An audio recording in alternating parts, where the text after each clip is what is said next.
आज हम बनाने जा रहे हैं बहुत ही हेल्दी और सिंपल देसी मुर्गी की यखनी। देसी मुर्गी की यखनी बनाने के लिए आधे किलो हमने ले ली है देसी मुर्गी। 11 से 12 अदद हमने लिए हैं लहसुन के जवे। 2 इंच हमने लिया है अदरक का टुकड़ा। काली मिर्च हमने लिया है 1 टीस्पून। नमक हमने लिया है हस्बे ज़रूरत। तमाम अज्जा को मिक्स करेंगे और 4 से 5 गिलास पानी ऐड करेंगे।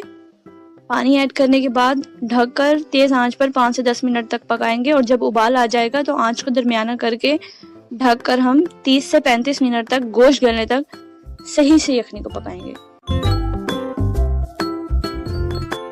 यखनी में हमने 5 गिलास पानी ऐड किया था और पानी अब 2 गिलास रह गया है और गोश्त भी पूरी तरह से गल चुका है।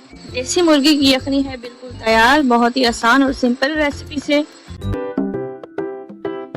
रेसिपी पसंद आए तो कमेंट में अपना फीडबैक जरूर दें and don't forget to like and subscribe.